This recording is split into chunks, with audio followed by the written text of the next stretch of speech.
11 ఏళ్లుగా ప్రేమలో ఉన్న విజయవాడకు చెందిన అలేఖ్య మరియు శివ ఈ నెల 15వ తేదీన ఇంటి నుండి పారిపోయి అన్నవరం సమీపంలోని ఓ రామాలయంలో వివాహం చేసుకున్నారు. వివాహం అనంతరం తిరుమలకు వెళ్తుండగా తిరుచానూరు పోలీసులు వారిని అదుపులోకి తీసుకున్నారు. తమ తల్లిదండ్రుల నుండి ప్రాణహాని ఉందని అలేఖ్య పోలీసులకు తెలిపారు. ప్రేమ జంట తమకు న్యాయం చేయాలని కోరుకుంటూ పోలీస్ రక్షణలో విజయవాడకు పంపించాల్సిందిగా విజ్ఞప్తి చేశారు. కొట్లూరు అలేఖ్య అండి. నేను ఈ శివాని ఇతను ప్రేమించుకుంటున్నాను 11 సంవత్సరాల నుంచి. అయితే మా ఇంట్లో వాళ్ళు నాకు వేరే పెళ్లి చేయాలని చూస్తే నాకు ఇష్టం లేక నా అంతకు నేను ఇంట్లో నుంచి లెటర్ రాసి పెట్టి నేను బయటకు వచ్చేసాను. 15వ తారీఖు ఆగస్టు 15వ తారీఖు ఉదయం మేమిద్దరం ఒక రామాలయంలో పెళ్లి చేసుకున్నాము. పెళ్లి చేసుకొని తిరుపతికి వస్తుండగా తిరునచ్చూరులో మమ్మల్ని పోలీసులు హ్యాండ్ ఓవర్ చేసుకున్నారు.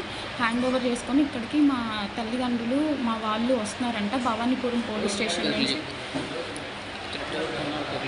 భవానీపురం పోలీస్ స్టేషన్ నుంచి వాళ్ళు నేను మిస్ అయ్యానని చెప్పి మిస్సింగ్ కేసు ఫైల్ చేశారంట. యాక్చువల్గా నన్ను ఎవరు ఫోర్స్ చేసి తీసుకురాలేదు. నా అంతటి నేను ఇష్టపడి తనతో పాటు వచ్చేసాను.